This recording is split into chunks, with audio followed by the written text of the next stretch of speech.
Cette cérémonie des vœux est pour notre équipe municipale et moi-même un rendez-vous qui se veut convivial, amical, et j'ajouterai un moment de partage.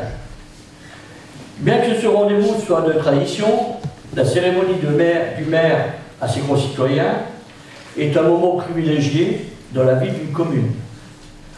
Moment privilégié d'abord, car c'est l'occasion pour un maire de s'exprimer sur le contexte politique général, et de son ressenti. Moment privilégié, car ce rendez-vous annuel nous permet d'inviter et de rassembler toutes les forces vives de la commune qui contribuent à lui donner le dynamisme social et culturel qu'elle a besoin. Moment privilégié aussi, car avec mes collègues élus de Cerémont-Gerzange et d'ailleurs, j'y trouve du plaisir à partager et échanger sur notre vision des choses. Et enfin, moment privilégié aussi, car avec les enfants et la présence du conseil municipal des enfants, qui représente l'avenir de la démocratie pour demain. Dans notre pays, dans notre République, les élus locaux œuvrent sans relâche au plus près des habitants pour défendre les intérêts de la commune.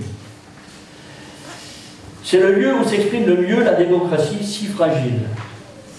Pourtant, si nous n'y prenons pas garde, la commune pourrait disparaître au profit des intercommunalités. Ce serait alors la fin de cet espace synonyme de proximité et de respect de la personne citoyenne. Mais pourquoi diable être attaché à la commune? C'est d'abord être attaché à une commune, c'est d'abord être identifié à un lieu géographique. Et c'est aussi avoir la maîtrise de son évolution dans un cadre démocratique proche du citoyen.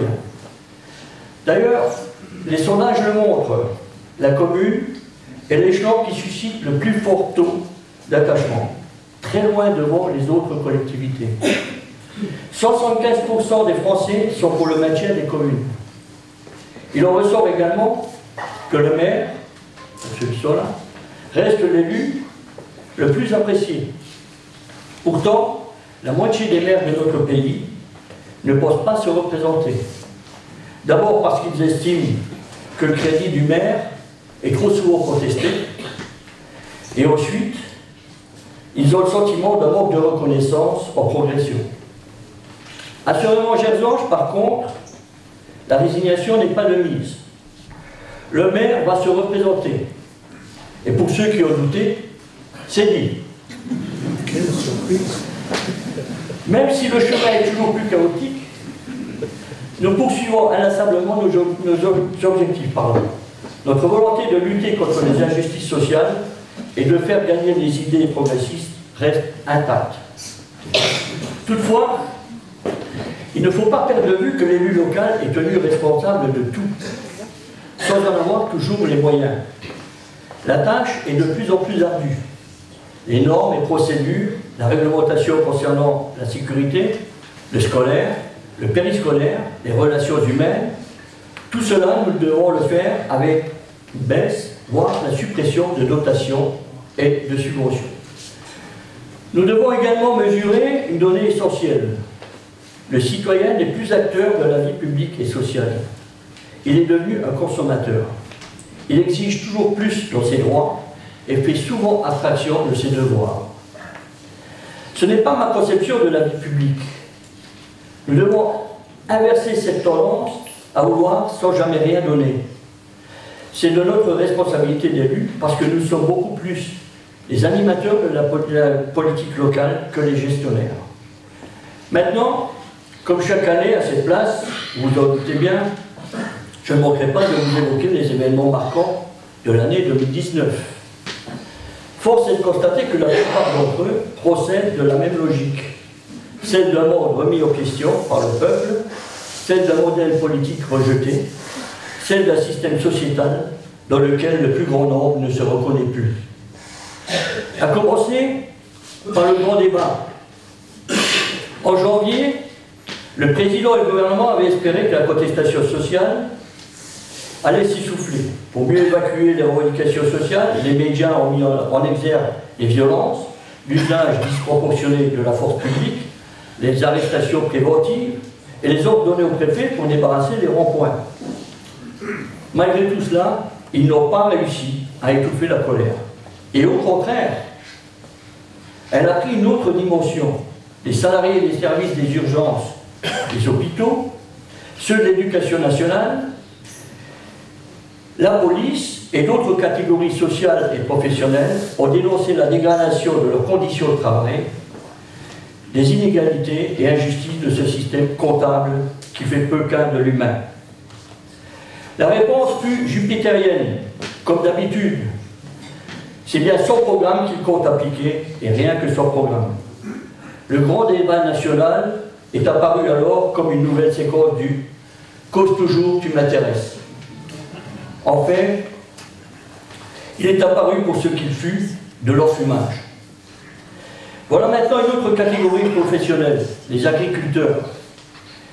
La promesse de la loi dite « agriculture et alimentation » devait permettre de mieux rémunérer le travail agricole grâce à une augmentation des prix alimentaires. Dans les faits, les prix à la consommation ont augmenté en moyenne de 4%. Mais cela n'a profité en rien aux paysans. Les gagnants de cette opération ont été une nouvelle fois la grande distribution pour les actionnaires. Cette promesse, je devais dire, ce mensonge, a été dicté par une logique libérale, une fois de plus, alors qu'il aurait fallu favoriser les exploitations familiales contre l'agriculture industrielle. C'est pourtant un enjeu majeur aujourd'hui, à l'heure où protéger le climat et les écosystèmes devient une question de civilisation, telle que les enfants vous l'ont dit précédemment. Puis il y a eu l'école vue par Jean-Michel Blanquer. Bon, je ne vais pas vous faire tout le laïus du projet de loi, mais le projet proposé par Jean-Michel Blanquer s'inscrit dans le flot des réformes dites « Nouveau Monde ». Le ministre a fait beaucoup de bruit autour de la scolarisation des enfants dès 3 ans. Belle affaire, alors que 97% d'entre eux le sont déjà. Par contre, cette mesure va se traduire par un chèque de 150 millions d'euros à l'enseignement maternel privé que les municipalités auront désormais l'obligation de financer. Le gouvernement se garde bien d'en parler. 2019, c'est aussi l'année de l'élection du Parlement européen. Les enjeux soulevés par ce scrutin, à une période charnière lourde de menaces et pleine de tensions, méritaient un sérieux débat contradictoire à propos de la politique européenne. Contrairement à cela, nous avons eu droit à un simulacre de débat, comme à l'habitude depuis plusieurs années, qui consiste à réunir des soi-disant progressistes, mais véritablement néolibéraux, et une extrême droite dédiabolisée qui porte en germe le fascisme. Pourtant, avec tout ce qui est contesté depuis des années, avec, je vous le rappelle quand même, le vote du peuple français concernant le TCE en 2005, et donc ce TCE a été rejeté et qui est rentré par l'Assemblée nationale au risque de trahir la parole du peuple. Pour ma part, cette élection était l'occasion de refuser cette Europe libérale qui nous est imposée et de s'opposer à chacun de ces traités qui sanctifient la concurrence prétendument libre et non faussée. Ce fut encore une occasion manquée. Puis il y a eu l'épisode populiste. En effet, la plupart des indicateurs montrent un degré d'inquiétude préoccupant dans le pays. Tous les signaux sur l'avenir de notre environnement et du réchauffement climatique virent ou sont au rouge. Et une nouvelle guerre aux conséquences incalculables menace au Moyen-Orient. Vous avez pu voir l'actualité des derniers jours avec, encore une fois, le bâton guerre états-unien qui a trouvé une bonne idée d'envoyer un drone du côté de l'Irak. Je vous ferai grâce un peu de ce que je pense de ce personnage, parce que je pourrais être méchant. Dans ce contexte, le président de la République a décidé de s'abaisser au niveau de l'extrême droite et de faire d'immigration le sujet majeur. Il n'en fallait pas plus pour que certains médias s'agitent et saluent sur le plateau de télévision le cran du président qui n'a pas peur de briser un tabou. Honte à eux. En 2019, c'est aussi une nouvelle vague de privatisation engagée ou voulue par le gouvernement. Le pouvoir a ouvert une nouvelle séquence de la grande braderie des biens publics. en offrant au marché la Française des Jeux, Engie, et l'aéroport de Paris. Il nous explique que cela sert à renflouer les caisses de l'État. Mais entre nous, si déficit il y a, c'est bien le résultat des cadeaux aux plus riches qui en sont la cause. Aujourd'hui, chacun d'entre nous garde en mémoire le fiasco des privatisations de France Télécom ou de Gaz de France. Et si on s'arrête sur le cas des autoroutes privatisées, des partenariats publics-privés dans le ferroviaire et les aéroports, on constate que ce sont les grands groupes qui aménagent le territoire pour toucher plus de profit.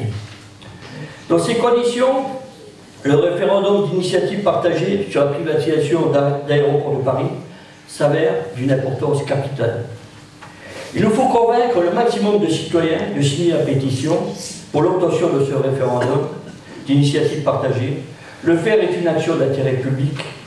Et à ce titre, je remercie mes collègues du conseil municipal, toutes tendances confondues, du vote unanime pour l'ouverture d'un point internet à la bibliothèque. Un point vote internet à la bibliothèque. Et maintenant, l'environnement. L'écologie, pour moi, doit devenir un mode de vie que chacune et chacun doit adopter. Et pas simplement un parti. Les enfants nous montrent le chemin. Il nous faut changer notre mode de vie pour la protection de notre planète. Alors nous aurons conscience que le respect de l'environnement est incontournable si nous voulons survivre. Parce que ce que nous vivons n'est pas une péripétie ou un épiphénomène. Les champs grillés par le soleil, les lacs et rivières au bord de l'assèchement, les bovins entamant les réserves de l'hiver et les risques d'incendie aggravés, non, ce n'est pas un mauvais moment à passer. L'humanité est placée au pied d'un immense défi, celui de sa survie. On aurait tort de regarder ailleurs alors que la quasi-totalité de la surface de la Terre vit sa période la plus chaude depuis 2000 ans. Les périodes de canicule en France sont toujours plus longues et plus nombreuses. L'augmentation des températures de la planète est totalement inédite. Et il est de plus en plus démontré qu'il ne s'agit pas de phénomènes naturels, mais bien des résultats des activités humaines. Ça veut dire qu'on y peut quelque chose. Dans ce cas, avec les mouvements des jeunes pour le climat, notre devoir est de nous révolter contre notre mode de vie. L'urgence n'est plus au discours, elle est de sortir des énergies carbonées, de relancer le transport ferroviaire, du fret, de déployer les moyens de mobilité non polluants, de développer le transport collectif et de sortir de ces traités de libre-échange contraires à une logique de diminution du bilan carbone. Je parle là du CETA qui a été signé cette année. Donc aujourd'hui, on préfère ramener les choses du Canada plutôt que de les produire ici au niveau de l'agriculture. J'en viens aux retraites. La question qu'on peut se poser légitimement, c'est quand il fait pendant 20 mois, de quoi est-ce qu'ils ont parlé? Parce que quand on voit le cirque depuis le mois de novembre, ça demande ce qui a été fait. Pourtant, personne ne remet en cause le fait qu'une réforme est nécessaire. La France de 2020 n'est pas celle de 1945, du Conseil national de la résistance. Pourtant, ce qui fut possible dans une France exsangue ne le serait-il pas aujourd'hui? Sans équivoque, je dis oui, 100 fois oui. Le système proposé par le gouvernement est le résultat de la politique ultralibérale qui est de nature à ce que les nantis s'enrichissent pour quand les plus modestes payent la facture. En fait, le gouvernement incite les futurs retraités à capitaliser. Pas tout le monde, mais ceux qui le peuvent pour en financer leur retraite par les assurances privées. À ce stade, le doute n'est pas permis. C'est de la fin de notre système de retraite solidaire par répartition qu'il s'agit. Cette logique obéit à l'injonction comptable formulée par l'Europe à consacrer pas plus de 14% des richesses produites pour les retraites, alors que le Conseil d'orientation des retraites, le COR, qui peut être suspecté de sympathie communiste, suggère qu'il faudrait consacrer au moins 16% de la richesse nationale pour financer les retraites. Pour le gouvernement, il n'y a qu'une question, c'est l'âge pivot, remplacé aujourd'hui par l'âge d'équilibre, qui sera au centre des discussions fin avril. Là, je ne sais pas si je dois rire ou pleurer. J'ajouterai qu'aucun calcul sérieux n'est fait pour le financement des retraites, que ce soit pour le court, moyen ou long terme. Il n'y a pas d'études fiables pour élaborer une solution pérenne, et on veut nous faire croire que dans les 3 mois à venir, des propositions concrètes seront sur la table. Un humoriste que tout le monde a connu, Coluche, pour ne pas le citer, disait « Ils nous prennent pour des cons et ils voudraient qu'on soit intelligents. » En fait, ils nous prennent une fois de plus pour des idiots. La véritable intention est d'opérer un nouveau transfert de la richesse produite vers les banques, les assurances et les fonds de pension. Exemple de BlackRock, où le représentant de la France de BlackRock, Jean-François Sireni, a été décoré de la Légion d'honneur à la demande du Premier ministre. Pas beau ça? En définitive, l'universalité étendue du système par points apparaît pour se caler une promesse de pension nivelée vers le bas pour tous les salariés, quel que soit leur statut, qui aura pour effet de rendre indispensable la recherche de gains supplémentaires pour financer ces vieux jours. Pas les petits boulots pour les plus humbles, sauf pour ceux qui auront les moyens de contracter une retraite par capitalisation. C'est ce projet de société que nous propose Emmanuel Macron. Une société toujours plus individualiste, alors qu'au regard des événements qui secouent notre pays et notre monde, beaucoup d'entre nous se sentent impuissants.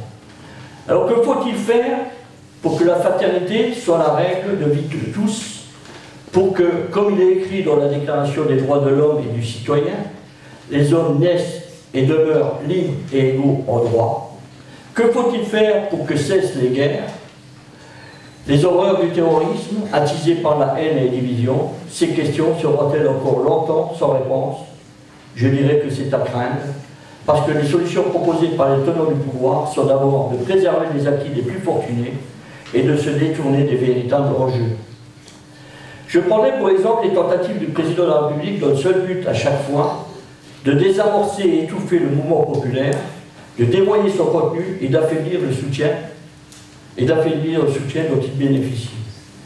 Le gouvernement joue là un jeu dangereux. Tout est fait, y compris dans certaines salles de rédaction, à la botte, pour grossir tel ou tel incident ou acte inadmissible, afin de discréditer le mouvement.